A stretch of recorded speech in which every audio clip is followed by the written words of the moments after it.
क्या हम सोच सकते हैं कि हिंदुस्तान में ऐसा वक्त भी गुजरा होगा जब एक जैन हिंदू मुसलमान को बोल रहा है बच्चे को नमाज पढ़ो? ये हिंदुस्तान था। पता नहीं वक्त ने क्या बदल दिया कि अगर हिंदुस्तान में सेकुलरिज्म है तो वो हिंदुओं की वजह से है। अगर हिंदू यहाँ सेकुलर नहीं होता तो सेकुलरिज्म यहाँ नहीं होता। और मैं समझता हूँ हम सब एग्री करेंगे इस बात से कि जिस दिन हिंदू सोसाइटी ने सेकुलर होना बंद कर दिया उस दिन हमारे पास सेकुलरिज्म नहीं रहेगा। हम तो मजबूर हैं, हम तो लड़ ही रहे हैं क्योंकि हमारे पास सेकुलरिज्म के अलावा कोई रास्ता है ही नहीं। उनके पास है। सबसे पहले तो मैं आप लोगों से माफ़ी का मांगना चाहता हूँ। मुझे नहीं पता था कि एक दिन जिस जुडिशरी का मैं चीफ जस्टिस रह चुका हूँ उस जुडिशरी पर इस तरह का अटैक होगा। मैं बहुत शर्मिंदा महसूस कर रहा हूँ। और हमारे एक जर्नलिस्ट दोस्त ने सही कहा कि आज कोर्ट का फैसला नहीं आता है, जज का फैसला आता है। लेकिन ये दिन जो हम आज देख रहे हैं ये एक दिन में नहीं आया है। हम अगर अपना बैकग्राउंड देखें तो मैं जब यंग था हमारे एक दोस्त थे श्रेणिक सिंघवी, बड़े अच्छे एडवोकेट गुजरे हैं कलकत्ता के। उनकी फैमिली से हम लोगों का काफ़ी दोस्ताना था। हमारे पेरेंट्स बहुत जल्दी गुजर गए। तो जैसे एक यंग आदमी होता है, थोड़ा पैसा भी आ रहा है, तो मेरी लाइफ बहुत ज़्यादा डिसिप्लिन वाली नहीं थी। तो एक दिन उससे सोहन राज सिंघवी ने पूछा, इकबाल नमाज पढ़ते हो? मैं डर गया। मैंने कहा कभी कभी। तो उन्होंने बोला कि पढ़ा करो। इतनी बात थी। थोड़े दिन बाद उन्होंने फिर मुझसे पूछा कि इकबाल तुमने नमाज शुरू किया कि नहीं? झूठ तो मैं उनसे नहीं बोल सकता था। मैंने कहा नहीं, थोड़ा बहुत पढ़ने की कोशिश करता हूँ, जुमे की नमाज़ पढ़ लेता हूँ।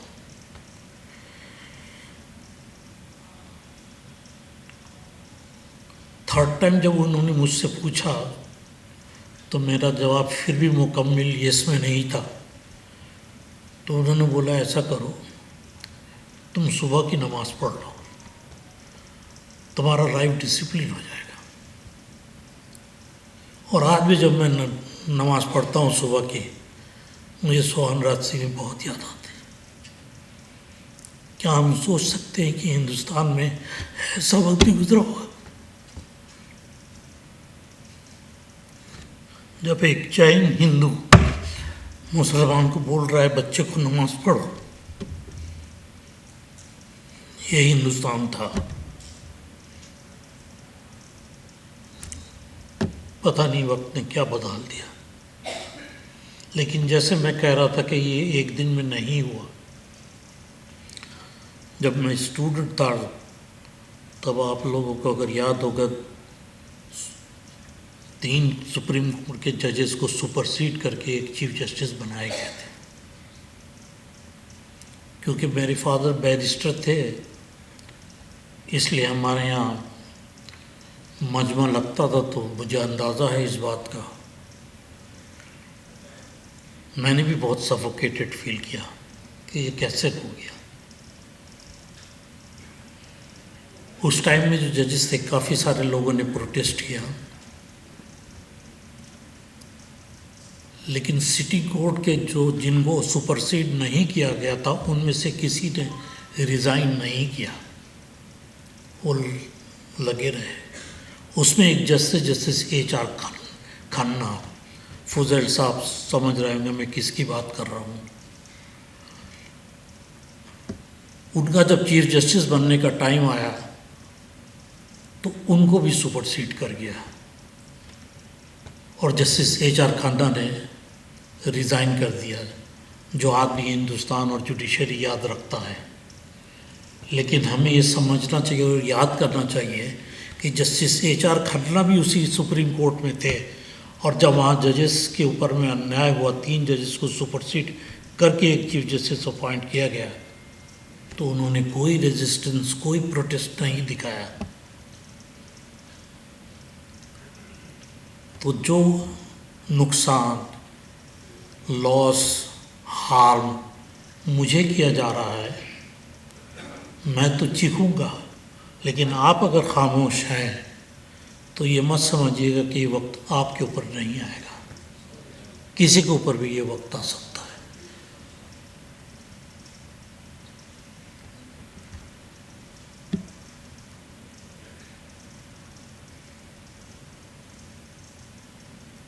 एक हमने पटना हाई कोर्ट में एक बेल दिया, केस पॉस्को का था, ऑटोमेटिकली पॉस्को का था तो सेंसेशनल केस था, बेल हो गया तो हंगामा हो गया, क्योंकि वो बहुत बड़ा पॉलिटिशियन था और शायद मिनिस्टर या एमएलए भी था। गवर्नमेंट सरकार सुप्रीम कोर्ट में आई और सुप्रीम कोर्ट ने उसको कैंसिल कर दिया बेल।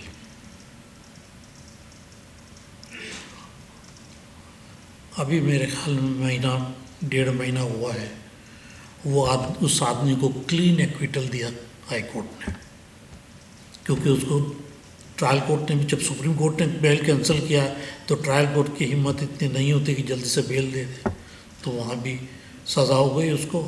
लेकिन जब हाई कोर्ट ने अब 9 साल बाद वो आदमी रिहा हुआ, और ये बोल के रिहा हुआ कि उसके अगेंस्ट में कोई केस नहीं बनता, हमने नाइंसाफ़ी नहीं की। आज हम उमर खालिद को याद करते हैं और करना भी चाहिए, लेकिन हमें उसको भी याद करना चाहिए जो 9 साल रह गया इस सिस्टम में, क्योंकि सिस्टम में वो करेज नहीं था, वो हिम्मत नहीं था कि एक अनपॉपुलर डिसीजन ले।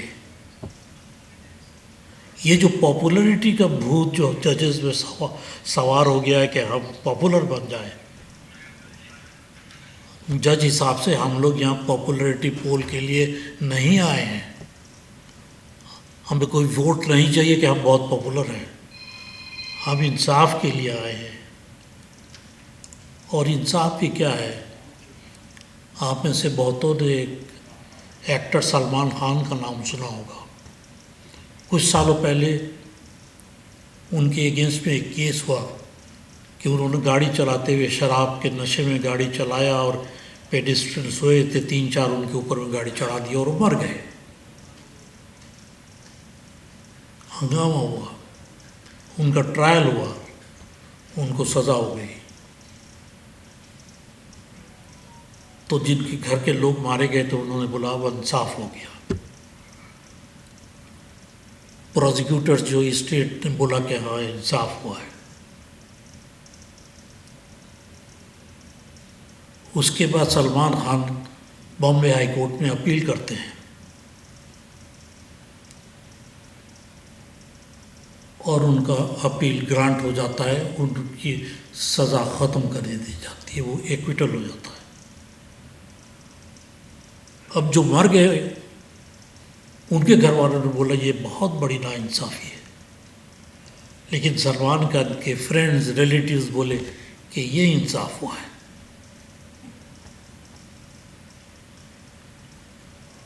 तो इंसाफ कौन सा था, वो जो सलमान खान को सज़ा हुई, या वो जो एक्विटल हुई है सलमान खान का?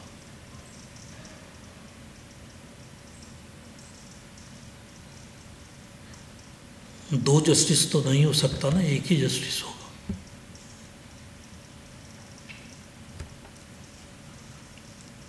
जो भी फैसला कानून के दायरे में आके और कानून के मुताबिक हो,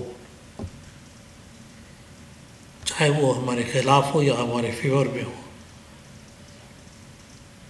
हमें इंसाफ मिले ना मिले, जो हमारा सिस्टम में है उसी को इंसाफ कहते हैं,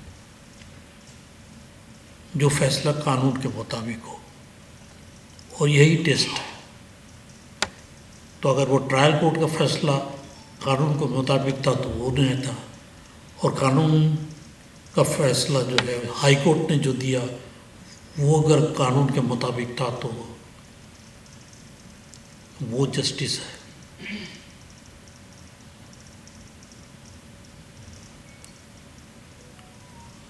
ये जो हम आज बात कर रहे हैं ये आज की बात नहीं है। एक जॉर्ज बर्नार्ड शॉ का बहुत फेमस एक कोट है, the law is equal for all of us but we are not equal before the law. There is one law for the rich, one for the poor, one for the mighty, one for the weak. हम आज भी यही बोल रहे हैं, there is one law for the rich and one for the poor, one for the strong, one for the weak. तो हम जब रूल ऑफ लॉ की बात कर रहे हैं तो हमें ऐसा ही लॉ बनाना होगा जिसमें जस्टिस दे सके हम लोगों को।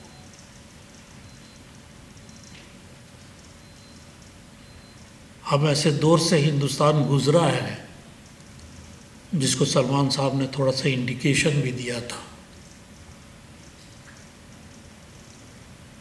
कि कोई भी एक्शन कानून के मुताबिक है तो ज़रूरी नहीं है कि उस लॉ को अपहोल्ड किया जाए, उसको माना जाए। उसके बाद जो है ये आया, हमारे सुप्रीम कोर्ट ने बोला नहीं, अगर कानून बना हुआ है, कानून के मुताबिक एक्शन है तो दैट इज़ ऑल राइट, सही है। लेकिन फिर आया कि नहीं, ये कानून जो है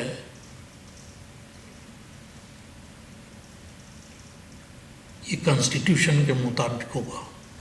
जो हमारे जर्नलिस्ट साहब ने बोला कि टच स्टोन जो है वो कॉन्स्टिट्यूशन ही होगा। फिर एक वक्त आया जब सुप्रीम कोर्ट ने बोला कि नहीं, सिर्फ कानून बनाने से नहीं होगा, कानून कॉन्स्टिट्यूशन के मुताबिक है उससे भी नहीं होगा। वो कानून जो है फेयर, जस्ट एंड रीजनेबल होना होगा। तो सवाल ये है कि जो भी कानून हम बनाते हैं, हमने तो बोल दिया कानून का राज होगा, लेकिन वो सही कानून है कि नहीं है उसको भी तो पता करना होगा। वो जो है वो जस्ट होना होगा, वो रीजनेबल होना होगा और वो फेयर होना होगा। ये टेस्ट है हमारे कानून। क्योंकि आज जिस केस में उमर खालिद अंदर हैं वो आज का तो कानून नहीं है। बुलडोज़र जस्टिस तो अब चला है, लेकिन उमर खालिद जिस कानून में है वो कानून इस सरकार के आने से पहले से था। यूएपीए एक्ट था, उसमें ये प्रोविज़न थे। लेकिन जो क्वेश्चन यहाँ उठा और जो जवाब दिया गया है, वो जज का फैसला नहीं होना चाहिए, वो कोर्ट का फैसला होना चाहिए। और अगर कोर्ट का फैसला होगा और गलत कानून होगा तो कोर्ट ज़रूर खड़े होकर बोलेगा कि ये गलत है।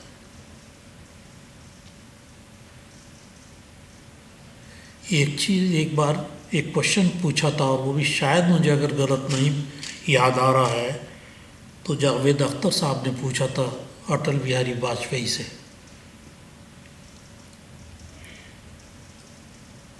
कि आपको क्या लगता है कि हिंदुस्तान में सेकुलरिज्म रहेगा?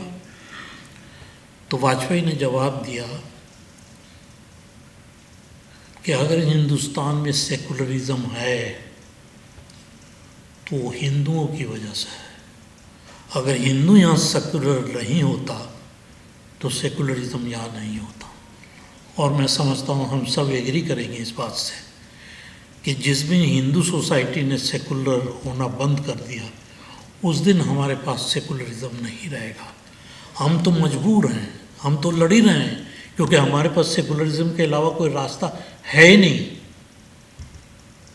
उनके पास है, लेकिन फिर भी वो सेकुलरिज्म के लड़ रहे हैं। इसीलिए हमारे हेगड़े साहब यहाँ आए, अपूर्वानंद यहाँ पे आए, हमारे ये जर्नलिस्ट दोस्त यहाँ पे आए, क्यों आए?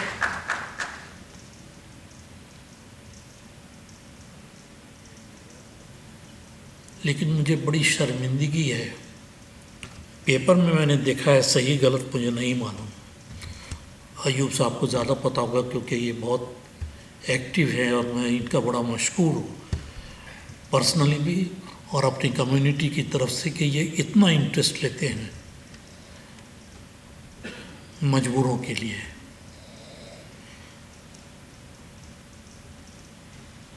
हमारे सॉलिसिटर जनरल ने स्टेटमेंट दिया है कोर्ट में उमर खालिद के केस में कि बेहतर यही है कि इस तरह के लोग जेल में ही रहें जब तक कि इनका ट्रायल ख़त्म ना हो। I may got shocked, can it be a statement of the solicitor general of India? Does not he know the constitution? Could not the जजेस रिबफ्ड हिम? जो टाइम हमने देखा, अगर इस टाइप का इररिस्पॉन्सिबल स्टेटमेंट कोई सॉलिसिटर देता तो फौरन कोर्ट उसको डांटता कि आप कॉन्स्टिट्यूशन के रखवाले हैं और आप इस टाइप की बात करते हैं कि बेहतर है कि आदमी जेल में रहे जब तक कि इसका ट्रायल ख़त्म ना हो जाए। लेकिन ये स्टेटमेंट तो उन्होंने दिया,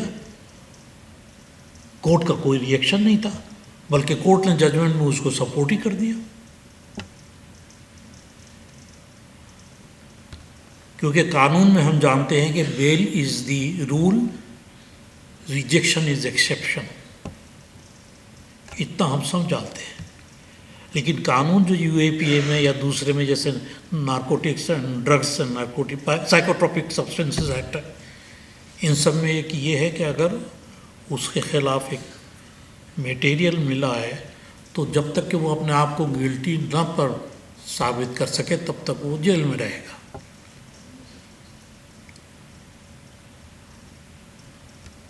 लेकिन ये भी कानून है कि expeditious trial is the fundamental right of every accused. तो अगर उसके ख़िलाफ़ मटेरियल है लेकिन आप उसका ट्रायल ख़त्म नहीं कर सकते हैं जल्दी, तो आपको बेल देना होगा। इस प्रिंसिपल कहाँ गया है मुझे समझ में नहीं आया। हर रोज़ हमारे लिए एक नया टेस्ट है। पालकीवाला ने एक बार बोला था 1947 was the end of his struggle for winning freedom and 1974 जब ये या 72 या 73 जो भी था ये सुपरसेशन जजेस का, उन्होंने कहा this is the beginning of struggle for preserving that freedom. तो आज हमारा यही है, हम जो फाइट कर रहे हैं, एक ज़माना था जब हमने फाइट किया था इंडिपेंडेंस के लिए, और हम आज फाइट कर रहे हैं इंडिपेंडेंस के लिए ही। वो इंडिपेंडेंस जो कॉन्स्टिट्यूशन ने हमें दिया है उसको प्रिजर्व करने के लिए कि हमें जेल में मत डालो, हमें बोलने का हक है। जब मैंने किसी कॉन्फ्रेंस में बोला कि government is not a nation, speaking against the government is not international, तो बहुत सारे जर्नलिस्ट ने मुझे क्वेश्चन किया और दूसरे ने टेलीग्राफ ने बड़ा सा छाप दिया कि former chief justice says A government is not nation. आज तो लोग मान रहे हैं और हकीकत भी ये government can not be nation. Today is a BJP government, yesterday was Congress government. Was it a Congress nation? Today is the BJP nation. Tomorrow if Congress come, it will again be a Congress nation. We can't change in nation. Nation is one, it will remain one. No matter which party is ruling, parties will come and go. Nation will remain.